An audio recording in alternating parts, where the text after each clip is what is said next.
Welcome to Thrivecast, your voice for social and emotional well-being. I'm your host, Nathan Ash, and today I have with me Jill Rosales, a friend of mine from when I first actually moved to California, and we used to work together.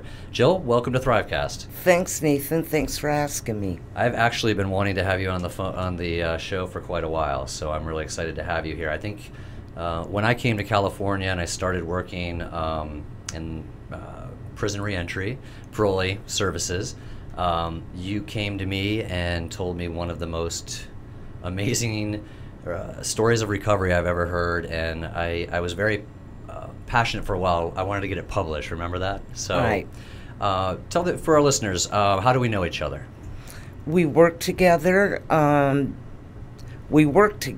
And saw each other every day. Right. And you helped me out a lot with understanding exactly how we serve parolees and coming out of prison and how to best serve them. I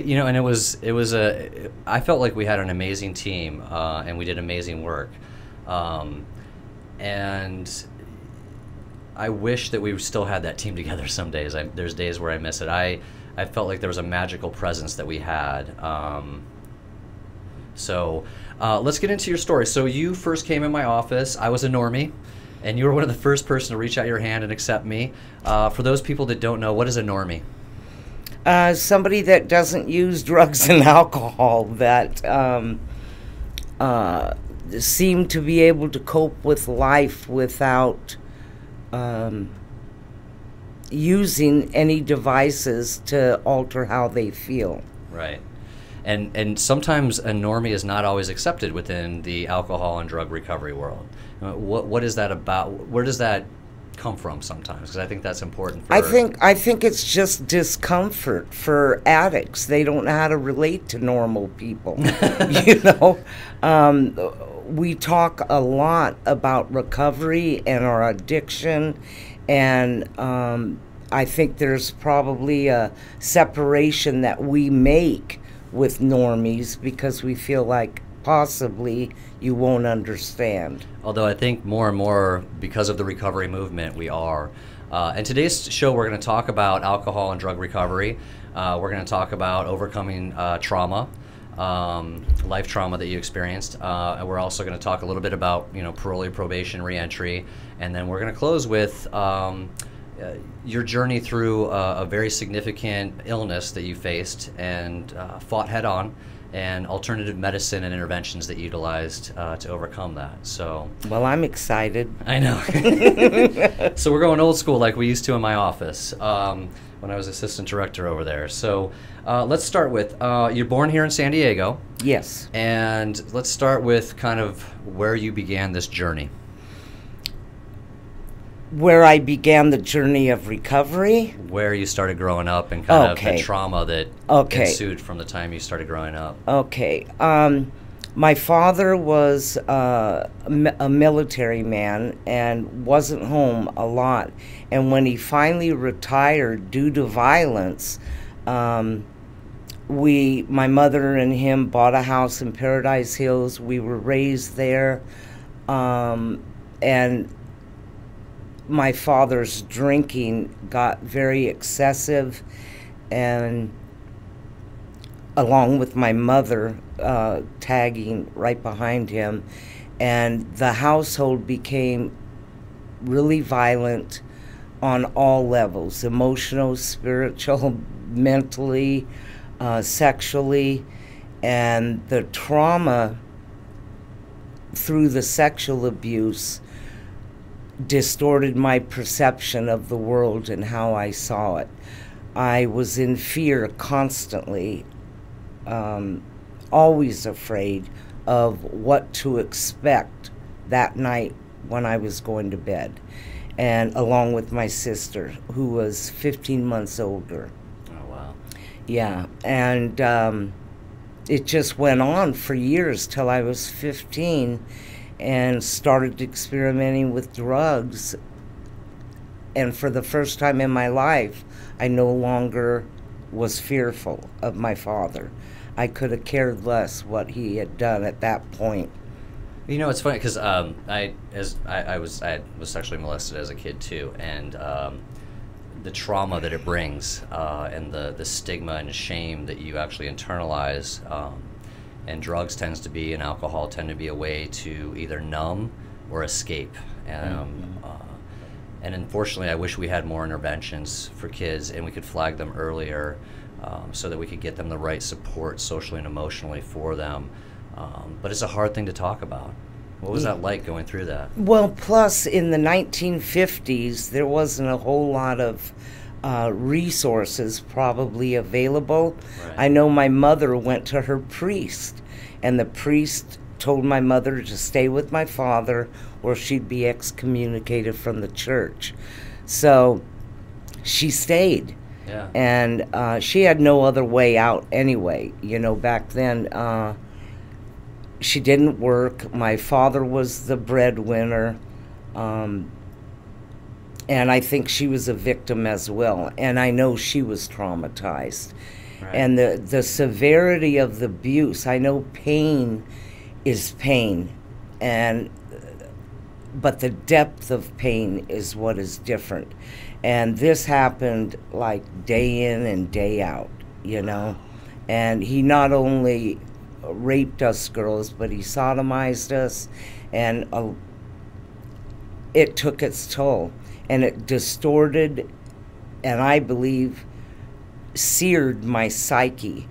And I no longer trusted people. I mean, how could you? How could you? Yeah. Yeah. He molested the girl next door. Oh. And the mother walked out in the middle of it and never reported it. And I want to hit on that because a lot of times it's like a hidden secret in families, especially during that time. You didn't talk about it. You kind of look the other way as if it would go away magically, which it doesn't. But there is there's stress around the family to put it out there and talk about it. And in your situation, it sounds like the easiest way was to start numbing yourself. Exactly. Yeah. Exactly. And we were told without even being told that you don't talk about this. I mean, my father was a tyrant and he was very scary, and you just knew, you know, intuitively that you didn't tell anybody. And there were a lot of circumstances with friends coming over and my father acting out, and they didn't tell their parents either. Yeah, and I would imagine just having sleepovers and stuff is like, no, let's go to your house. No, I had one sleepover and never did that again. Wow. Yeah. So what age did you start using, and when did it really become significant in your life? It became significant when I was 17. I started using when I was 15 with marijuana and pot. Marijuana and alcohol. And although it felt good, my drug of choice, when I finally found that was it, and that was all. It was my savior, my friend. It was everything. Heroin tends to be, and opiates tend to be, and I saw this a lot working in a detox and when I was running a methadone clinic, you tend to see that opiates especially just have this way of kind of making you feel euphoric, yeah. Love, or just normalized a little bit. Mm-hmm. Yeah. So tell me about the first time kind of when you were with people that I would also imagine had some trauma as well, or was it solo? You know what, I don't even know about the other people because I didn't talk about it. Okay. You know, but the first time that I used heroin, is that what you want to know? Yeah. Well, the guy where I went to get the heroin was already strung out. He's dead now. He got shot robbing the Bonita Golf Course restaurant. A lot of my friends are dead. I know. That's crime and through their drug use. But he introduced me. I watched him shoot up heroin, and I watched how he changed, and I wanted to feel like that. Yeah. And I did it, and he shot me up, and it was like I just couldn't believe it. It was the best thing I ever experienced in my life. Right, at the time, right? Yes, especially dealing and carrying the badge of trauma that you had to carry every day. Right, yeah. right. It just put me in a state of calm, and serenity, and but it stops working after a while. And yeah, and it actually gets to the point where you need more. And exactly. Yeah. So at one point, you're heavy into your addiction, and you end up going to Mexico quite frequently, it sounds like. Oh, yeah. I went across the border when I was 17. All of us did. We hitchhiked down there. Yeah. You know, it was the 60s, and we hitchhiked down there, and drugs were very abundant. You can get them from the pharmacies, you could get it from the taxi cab drivers, and whatever they had that put you down, I wanted. And that included barbiturates and quaaludes and mandrex and syncopalas, and it was like a whole smorgasbord. Yeah. And for, at this point, you're starting to get heavily into addiction, it sounds right. like. So what happens while you're going back and forth to Mexico? There's like an incident where you actually meet a gentleman. Yes. I met my, actually, later on, we got married. I got pregnant, and I told him I was going to move to San Francisco and go to a commune, and he didn't want me to go, and he said, you know, I'll marry you, and we got married, and it was very short-lived, and he was a good guy. You know, he was a really good guy and a wonderful father, and he's still involved with my daughter today, you know. Let me ask, and he was a Mexican national. Yes. So for people that don't know what that is, what is a Mexican national? It means they were born in Mexico. Right. And, excuse me, I had to drink that water. He was born and raised in Mexico, and then they moved to Tijuana, and he lived there, and now I think he's in Zihuatanejo, somewhere beautiful. But our relationship just, you know, we were from two different sides of the world. Their culture is completely different than what I believe in, and I am not the submissive wife material. And when you marry a Mexican man, usually you are pretty submissive. And now, was he using? He smoked weed, and it never got out of control, but his alcohol did. And I think he's going back and forth with that. It seems to be alcohol, especially, and opiates. Right. That you see these extreme addictions that I mean, I know when I was working in the detox and just working in recovery, alcohol seems to be a really significant.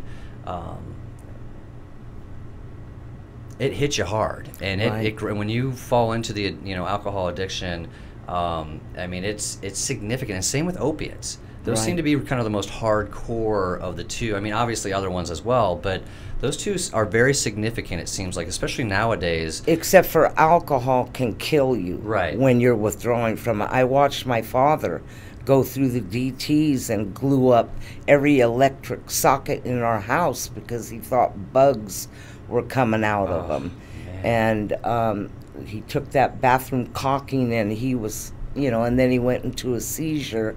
And that happened a couple times, and an AV ambulance came and got him, and the story was he was sick. That's what my mother said. Right, it's always they're sick, right? Yeah. It's the way we Band-Aid it. Exactly, exactly. So you meet this gentleman in Mexico, you get married, you have a beautiful daughter. Yes. So tell us about your daughter. Oh my God, she's the love of my life. You're going to get me crying here. She's just the love of my life. She was a gift from the day she was born.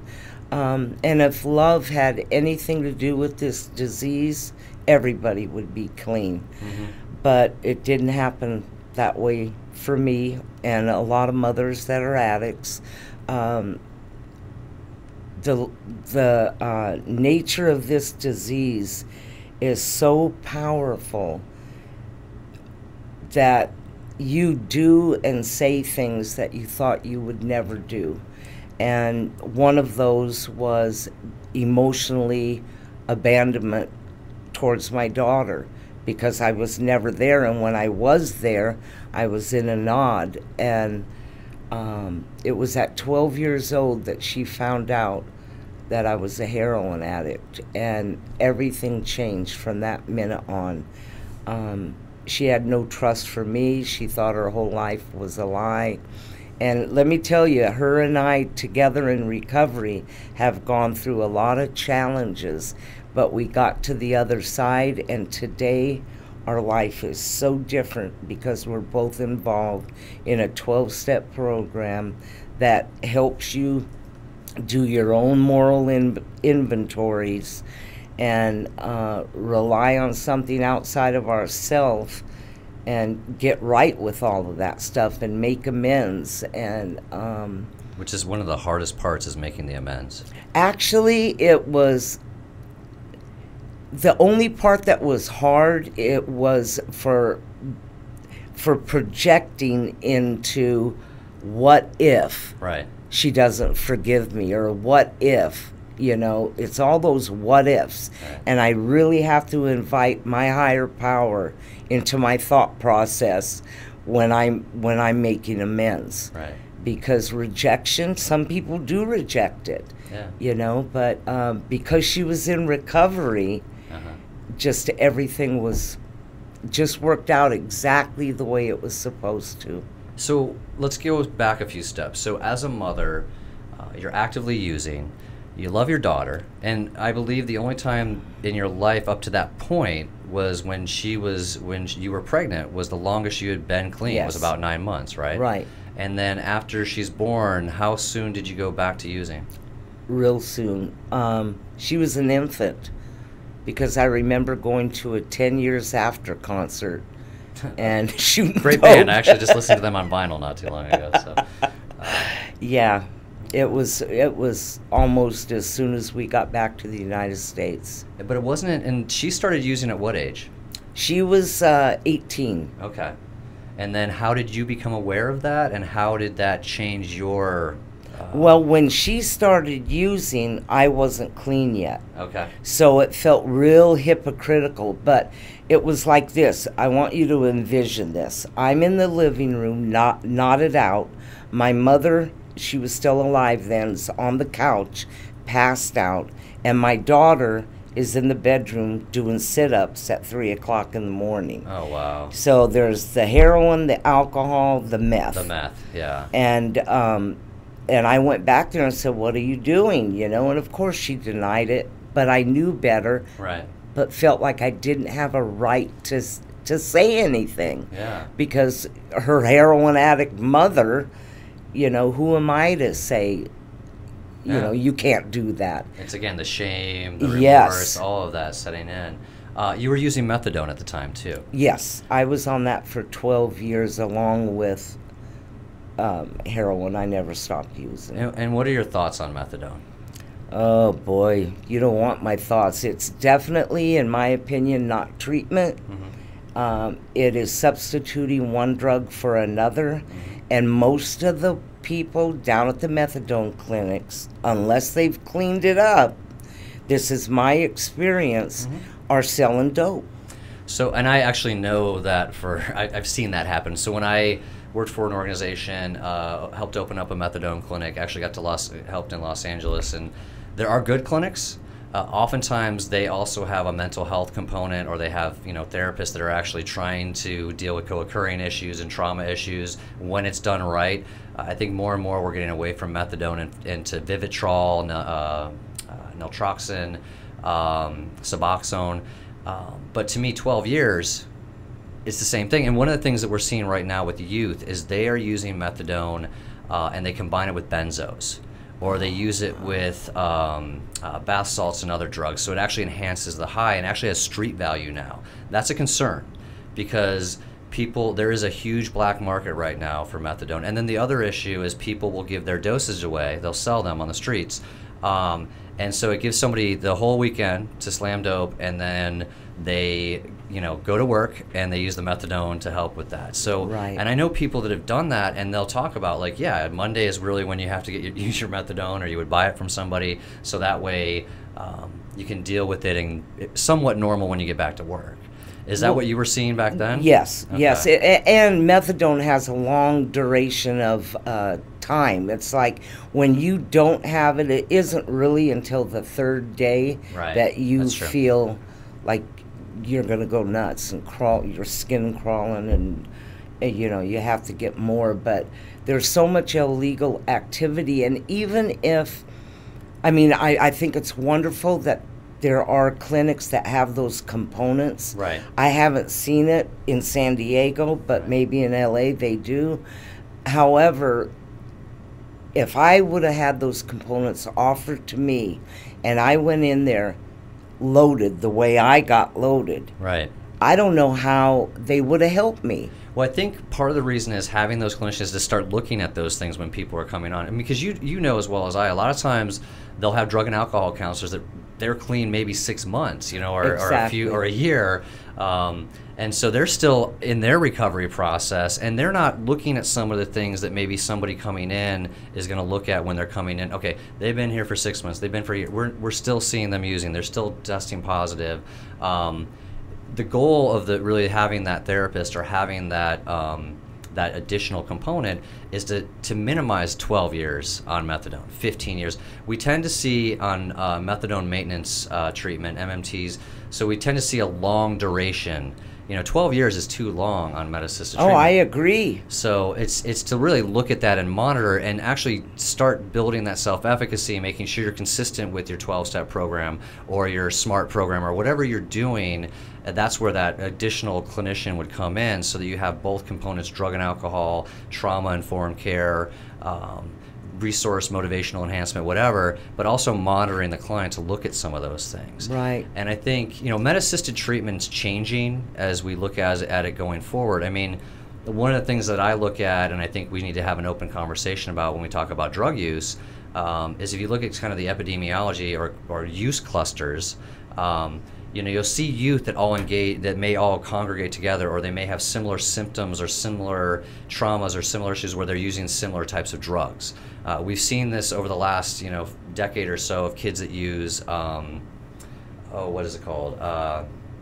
It's the intranasal, not Vivitrol. I can't think, but there's a medication that kids were, Special K. Ketamine, yeah. right? So now what they found is a lot of kids were getting similar diagnoses in those clusters: major depressive disorder, dysthymia.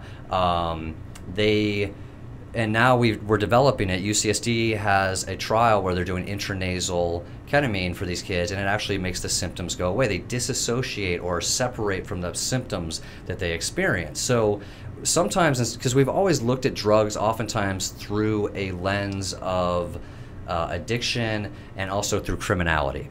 But we should also let's look at the demographic characteristics of use. I would imagine, I mean, trauma. We see trauma as almost always seems to be an underlying component when we talk about addiction. And yet let's look at why they're using, how they're self-medicating, because that may help us with interventions as we move forward to help these people and to help this population and to help everyone in general that may have trauma or may experiment, you know. Well, I firmly believe that drugs and alcohol are not the problem. It's only a symptom of a far greater underlying condition, and with me it was sexual abuse. Right, trauma. Yeah, I mean, it took me till I was in my 30s to really deal with what had happened to me. Right. I was in denial for a long time. But once you kind of own it, and this is the thing that I love, and what I've learned from the recovery, the AOD, the alcohol and drug recovery process, is that we should all show our scars. Because as soon as you hear someone else's story, you say, man, my stuff's not that bad. Or you say, whoo, you know, or it normalizes. You at least feel accepted and understand, and it allows everyone to put their cards out on the table. And then from there, how do we rebuild the person? How do we rebuild our community, our families, etc.? Right. The shame that we hold in when we have sexual trauma or physical trauma or family issues or domestic violence in the home or drug addiction, like you grew up with from day one, parents that had untreated addiction.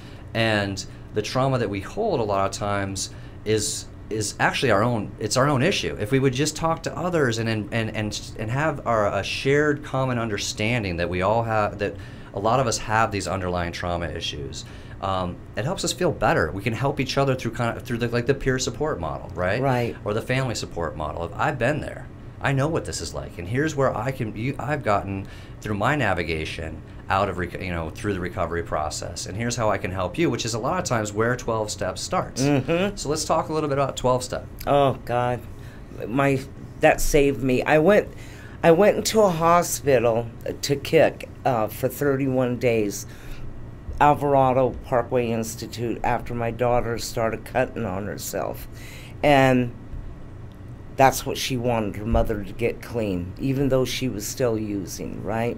Let me ask real quick. So, was the cutting kind of the catalyst for you getting definitely. off methadone? Okay, that's Definitely. significant. It was the one thing that did it for me. And they say in, you can't do it for your kids, but I did. And eventually I started doing it for myself, It's kind of like act as if. But I went into a hospital and then directly went into a 14-month treatment center, and that was the beginning process, and treatment was great, but it wouldn't have kept me clean. Right. I had to have a foundation laid out for me when I left treatment, and thank God they incorporated a 12-step meetings to come in and carry the message to the addicts that can't get out and go to meetings. Right. And so I started going to meetings when I graduated, and it took me 3 years because I didn't trust anybody before I ever got a sponsor. I sat in the same seat every day at 9 a.m. and always knew what was on each side of me, what was in front of me. The wall was behind me because nobody was going to hurt me. So it took me 3 years. And if they tried to hug me, right. Oh my God, it was like that wasn't happening. Right. And I didn't trust anybody. And then you start hearing these cliches, you don't have to dance with everyone, but you got to dance with someone. Fake it till you make it. One day at a time. Right. Exactly. But there's validity to that. Oh yeah. I've learned in my own life, even outside of recovery, sometimes you do have to fake it till you make it. You might be a little depressed, a little blue, something happens to you. You just, one day you'll get over it. You just got to keep pushing through, right? Keep on keeping on. So, I mean, I initially thought that the fellowship was a cult, and that these people were brainwashed and they were a bunch of lames.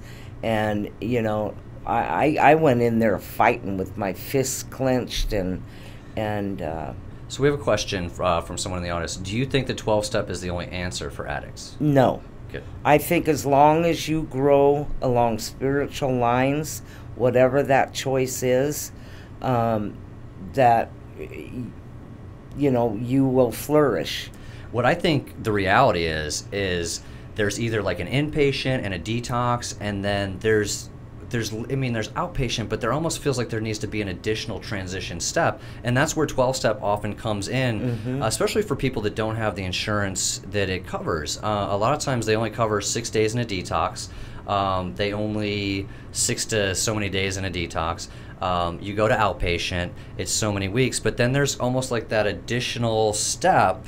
And for a lot of people, it's going to be 12-step. More, smart recovery is kind of expanded, which integrates, motivational enhancement therapy or motivational type interviewing. It's actually motivational enhancement, stages of change, and then it also with rational emotive behavioral. So you're looking for triggers and antecedents or events before the use. So you're trying to figure out, like you said, that underlying thing that might trigger you or be your button for going back and relapsing. My understanding is smart recovery or rational recovery, one of those. Right. You can have 2 drinks a night.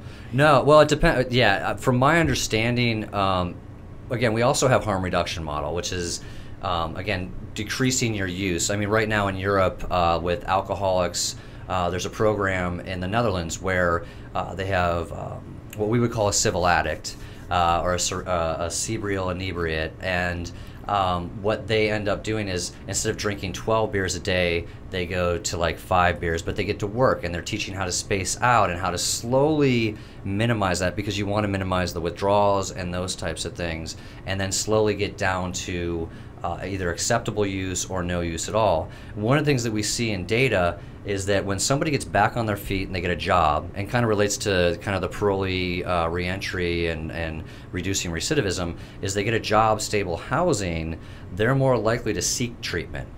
But in between, kind of reducing their use so that they don't lose those opportunities. But again, who pays for that with insurance? It's very limited a lot of times. And if you're not in the county system of care and you're in private insurance, it's even harder for a lot of families and for a lot of individuals to find those services. Right. What I have found with AOD or with 12-step is that for the real hardcore addicts, long-term use, that abstinence is huge. It's just getting some sobriety, getting the brain to kind of get away from those substances for a period of time so they can start thinking rationally. Right, and it's all in our thinking. This disease is all about our thinking, and your thinking has to change or your attitude will get messed up, and before long your behaviors go back to your old ways. And if you don't nip it in the bud and call your sponsor and do some step work possibly, right. you know, you can wind up so fast And right where you left off. And something you talked about, sponsor. It's really important, no matter what harm reduction model, whether we talk about 12-step, is having that social support. Yes. That is key in the process of recovery. I just want to point that out. So there's another question. How involved are you in recovery today? Well, I go to 4 meetings a week, and I'm coming up on 21 years clean. So I'm still just as vigilant as I was the first day that I started going to meetings. I'm of service. I go into hospitals and institutions, which is H&I, at a detox center once a month. I sponsor 7 women. That keeps me on my toes with my own stuff, you know, when you're helping them through the steps. And I do a 10th step every single day of my life. 10th, 11th, and 12th is the maintenance of our 12-step program. And the 10th step lets me constantly makes me aware of where I'm at in my recovery, if I've called my sponsor, if I haven't, why not? Did I harm anybody today? Do I owe amends? Did I make amends? If not, why not? Right. I mean, it keeps you on your toes of where you're at. So for people that don't know, what are the 10th, 11th, and 12th steps? The 10th is doing a daily inventory, and the 11th is through meditation, prayer and meditation. God, I can't believe this. Well, it's because you're on the radio and you know. Yes, I'm nervous. That's okay. And the 12th step is about being of service. Right. You know, but the 11th step was fundamental in my recovery when I learned how to meditate, and when I pray and I give it to a power higher than myself, Right. then I'm not relying on myself anymore. And I've worked with people that were resistant to 12-step because they didn't believe in God or they didn't believe in religion, right? But that they would do yoga. And I would say, well, that's your spiritual release. That's your way of decompressing, and don't look at it by the higher power. Look at what it does for you to have that ability to remain abstinent and to do all those things. And even when you do the 12 steps, it's about being a human being. Yes, and it is not a religious program. No, but it's people have that. It's a spiritual Right, program, right. and higher power means just that, whatever works for you. But because they put the word God in the 3rd step, it turns a lot of people off. It did me initially. Right, but your higher power at the time was your daughter, and she started cutting, and that meant a lot to you to start seeking change. She wasn't my higher power. But you know what I mean? Like, but it was a higher power intervention in a way. You know what I mean? Like, it took something. it took something so significant to say, I can't do this to her anymore. Right. I love her, and that's outside of you. That's your family. That's Right. breaking cycles from your father and probably generations beyond that. Yes. You know, and it took something that significant. So maybe an act of higher power, or whatever, however you want to refer to it, but that's significant. Right. There usually is a significant catalyst in someone's life that makes them actually say, I can't do this anymore. And realize that, you know what, I've got to get help. And the first thing we always want to do is get our social support network out there. That's Right. hard, especially when you have sexual trauma. Right. Like you were saying, you couldn't let people touch you. And it initially didn't start out that way, that I did this so that my daughter would stop what she was doing, but I didn't want to get clean. Yeah, I went So into... do you think it was like short term until she... Yeah, I went into detox, and I got real ticked off at the hospital. You know, ticked off that she did what she did. I started blaming and rationalizing, and, you know, I wasn't ready at that point. It was when I went into treatment and had 14 months to stay there and start processing and getting to know what my issues were. And then I went to my first convention through my fellowship at 10 months in treatment, and that's where the compulsion and the obsession to use was lifted. Yeah, and you and I have talked about this. I think people's pathway to recovery is their own. Yes. They're different. It's not one way or the other. It's just as long as you get out of that. To me, it's the hole.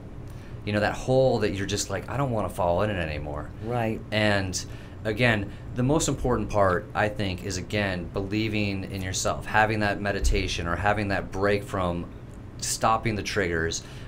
It's bringing in the people that you love to help you through that process, being very open and honest about it.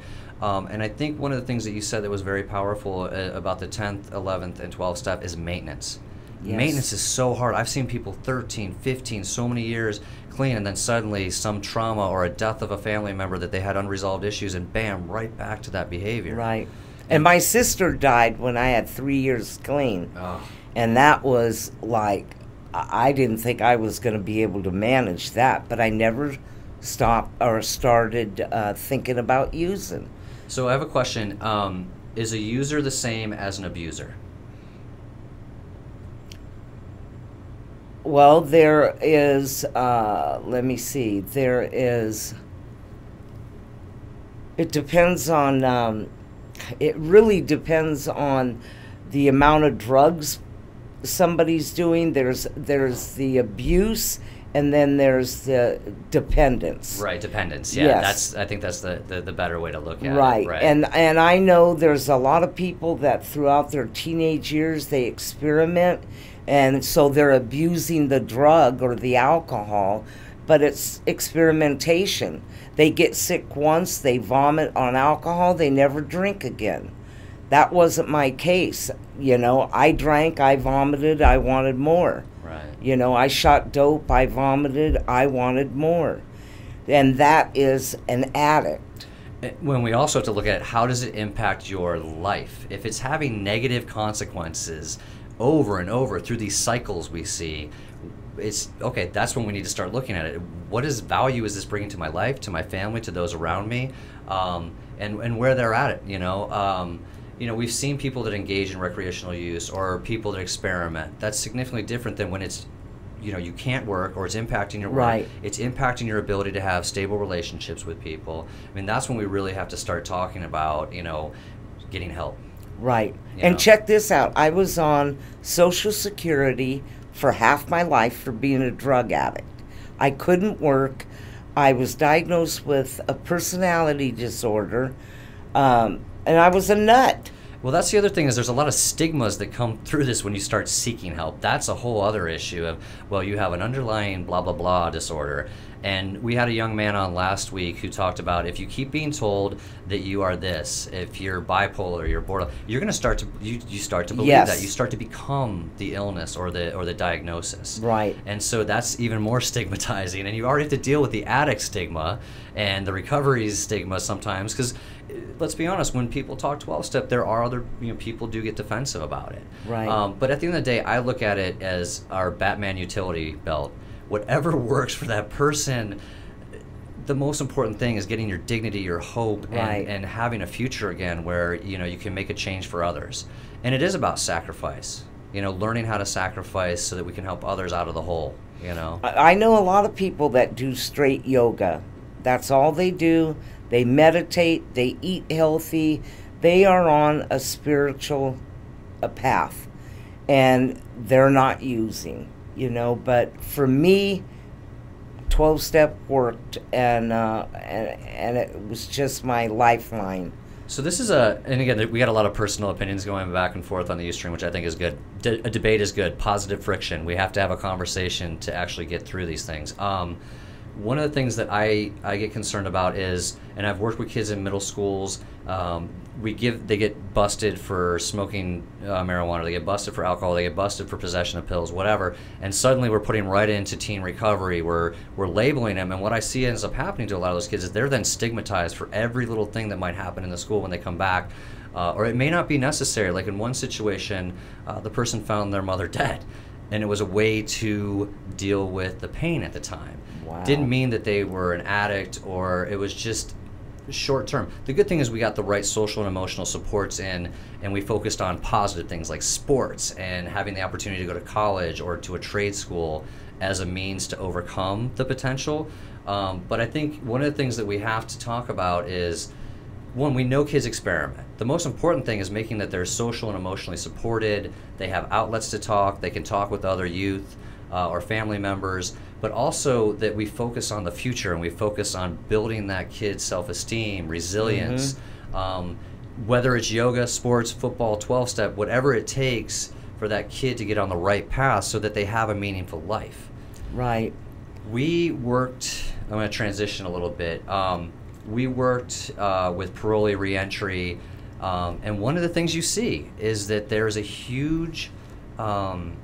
significant population with addiction, with drug abuse, and also criminality associated with it related to drugs.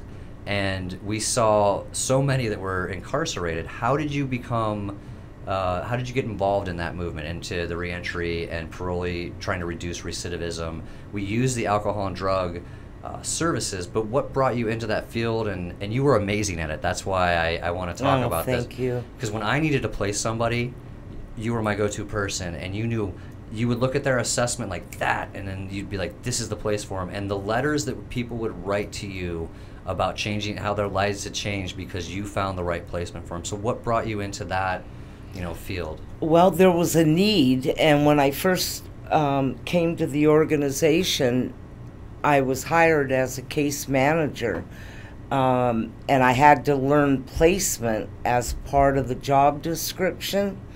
And I thought, they need a full-time placement coordinator. So I went to the person that I needed to speak with and just told her, I think this is what you need. I had to write up the job description, and once I took that on, our clients went from 400 up to what you said, 1,200 a day, yeah. Right. In 5 counties coming out. Yes. We were picking them up at, Corcoran, CIM, California Institute for Men, California Institute for Women.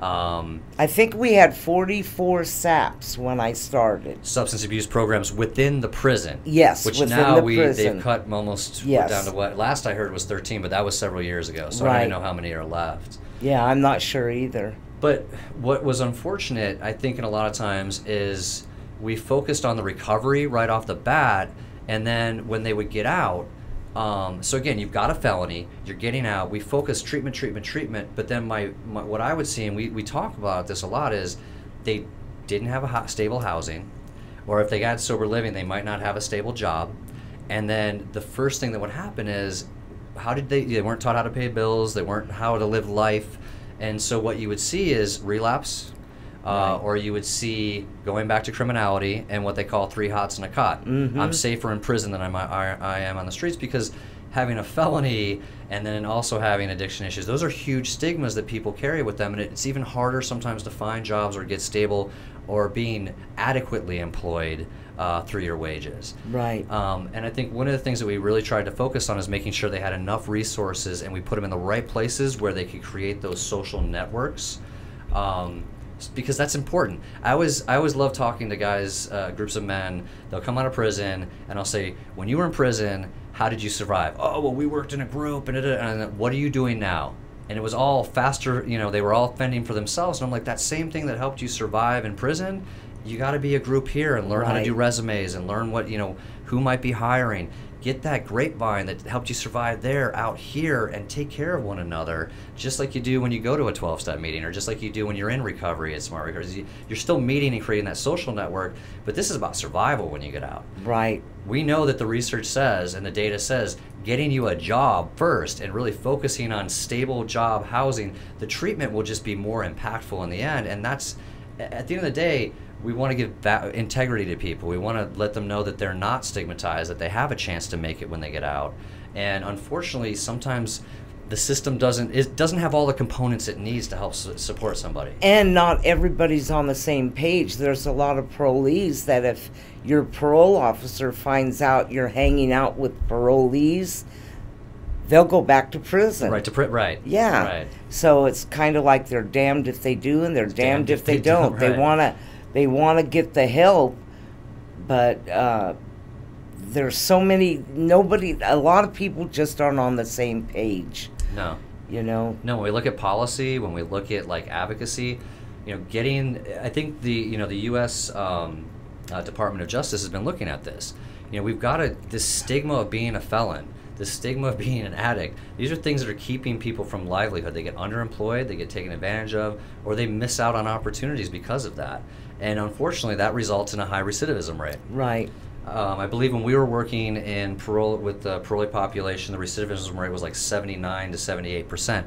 And our program was about 21 to 24, which was treatment-based, residential-based, and having the step down with outpatient and sober living. Right. And creating that continuum of care, which unfortunately, due to budget cuts, those services have been cut. Oh, I know. And the way it was for me when I went to treatment, Nathan, I stayed 14 months, and it was intensive groups, the whole day. We didn't get to go to sleep till 11 o'clock at night, and it was just very intensive. They don't offer that anymore. And that's another thing, is allowing you to go to intensive treatment long term, which is a whole other issue when we talk about having the right services for people, especially when they've had long-term addiction and trauma. Right. Because you got to learn to love yourself again to start that recovery process. And they dealt with all of that stuff in treatment when I went. And now it's more about education. Yeah. And a lot of people sleep through that. And that's the problem. I think we've got to look at, again, having the right components and allowing choices, too, within that treatment process so that we can be more individualized in that recovery process, that wellness process. We're going to be getting close on time, so I really want to get into the alternative medicine. So you and I left that organization. I came back, and you got a really bad diagnosis. This is about, 2010, I believe? It was 2012. 12, okay. January 27th, I went to my doctor's and got my MRI results read, and he told me I had the chronic terminal stages of liver cancer. And he shows me the what do you call it, the MRI on his computer, and it showed the 6 tumors, and he basically told me I had 6 to 9 months to live. And they couldn't do radiation, they couldn't do chemo, and I was not a candidate for a transplant. So he said, you need to get your things in order, which I did. Yeah. I went home, and on Monday I came back to the organization, went in and told my program manager, and wound up Wednesday was my last day. So it's like Friday I got the diagnosis, and that following Wednesday, I left the organization.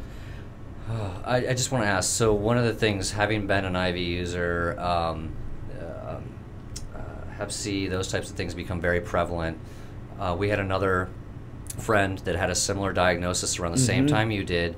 I know, talking with that entity, there's always concern about interferon and some of those things maybe being a correlate, or some of the things that happen, but I think those are things that we should talk about from a public health perspective, is when you're using IV, there are consequences. Oh, definitely. It was definitely the wreckage of my past. I went into acceptance so fast because I knew at some point, for as long as I had hepatitis C and that virus continues to attack your liver, all of those years, if you don't get on interferon, and I did interferon twice, in 2003, and then the virus came back full force. I did it again for a year, and it became non-detectable. Now I don't have the virus at all because of the things that I utilized holistically. And let me tell you about that. Yeah, I'm really, it's amazing your story, because honestly, when we lost touch, I thought it was because you were no longer here. Oh, you know, wow. Your number changed, your email changed, and right before that, we had a fundraiser. You had a fundraiser, yes. And your daughter was amazing in that, and you got to go on your dream vacation, and I thought that might be the end. And then when I didn't hear from you, and we had lost a lot of our staff and friends that we loved around the same time. We lost Marla and Jody and Joanne. Right. And I just, it was one of those moments when I saw that you were on the grid that I felt alive, because in a way I grieved for you. I didn't know, and that was a tough year when we lost everyone a few years ago. Oh, and, yeah. I just want to... I'm glad that you're here. Oh, me too. And I just want everyone to know what you went through, what that process was to beat this. Well, when my doctor told me it was terminal and basically go home and die, that's initially, how I took it. I got pissed off first, and I thought, how dare a doctor or a human being tell me how much time I have left. Yeah. I'm a fighter. You were. And I'm rebellious. And whatever if they tell me black, I'm gonna say no, it's white. That's how I've always been. And so I got angry, and that anger brought up things in me, a lot of courage, a lot of my old survival skills of, you know what, I'm not gonna die. And I'm going to live in the present moment of what is right now. So I started doing research on the computer. I've known about hydrogen peroxide, and let me be real clear here, I cannot endorse hydrogen peroxide because the FDA says I can't. So I want to be real clear, I'm not a doctor. This is my personal experience and what worked for me. Your experience of wellness and discovery. Yes. And so first what happened, they gave me the celebration of life, and it was actually my sponsees put it on Facebook and just told the story, would you donate? And it's like people donated $6,000. Oh, that's amazing. And I think going to Hawaii was profound in my healing, and it was family and a good friend, Wilna, my sponsee, and we stayed there for 21 days, and it was just the most healing experience I think I've ever had. But anyway, when I got back from Hawaii, is when I started doing the hydrogen peroxide therapy, and that I read the book first, which I suggest everybody does. It's called The 1 Minute Cure, and it says something about a cure for virtually all diseases, I think.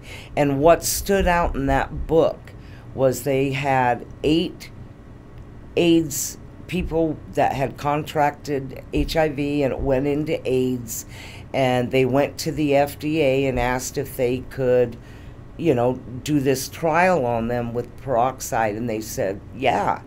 And in the interim of them doing their therapy, they developed the drug that, what is it called, AZT, or Yeah. okay, for AIDS. I don't want to get into the lobbyists and the pharmaceutical companies, because that's a whole But that's separate... appropriate because this is AIDS and HIV Awareness Month in June. Right. And the 27th of June is Get Tested. We had a show on it a few weeks ago. So for all those people, make sure you get tested on the 27th for AIDS and HIV Awareness Month. Okay, and so they did this therapy on the AIDS patients, and every one of them eliminated the virus, because it's a virus. And that's how my hepatitis C, it's a virus. And it is completely out of my bloodstream, not non-detectable, because non-detectable means you still have the virus, but it's below the standard that they consider out of range. And so I started following that regimen. I did so many things. I had a Native American Indians do a celebration and a healing on me with drums, and it was unbelievable. And the Indian whispered in my ear, "The cancer's gone." And you were given initially in 2012 6 to 9 months to live. Yes. And recently you had your last MRI. And what did the doctor write? The doctor wrote, "Your cancer is gone. You are our miracle girl." And you've been a miracle girl since the day I met you. Oh, Nathan. I'm going to cry. But someone on here said, very proud of you, Mama Jill. You are most definitely a warrior. Oh. Oh, boy. Anyway, I'm really glad that I had the opportunity to have you come on and tell your story. And it really means a lot to me. Thank you, Nathan, so much. Oh, my goodness. Whew. All right, collect myself. Anyway, I was so glad when I saw you were back on the grid, and now the life and the liveliness and the life that you bring in the studio, it's a joy to have you in here. So in closing, what would you like to leave our listeners with? I think that no matter what you're going through, that there is a solution. Whether you've suffered from trauma or you're in the middle of active addiction, there is a solution, and you can get through it as long as you take the action steps to do it. And I'm not going to kid you, it's not easy. It took a lot of work and vigilance, and applying the spiritual principles of that program and embracing them full force in my life has completely transformed me. I am just so grateful, you know. And I wanted to tell you, I looked up the definition of miracle, and it's an extraordinary event manifesting through a divine intervention in human affairs. And that is exactly what I am. I am a warrior. You are a warrior, and sister. I am a miracle. You are, and I would love to have you come on at some point when we look at like Recovery Month and stuff, and have your daughter come too and talk about her side as the family, because you know our show is dedicated to children, youth, and family and their authentic voice. You know, and we're brought to you by the Family Youth Roundtable, and we are here to support families, youth, and children, and make sure that their voice is heard. And we talk about recovery, we talk about all those things, but the goal is to continue the advocacy for change, for social and emotional well-being and discovery. And thank you again. It's been an honor to have you on the show, and I know you'll be back. And thank you, Nathan, so much. Thank you all for listening. All right. That was Thrivecast.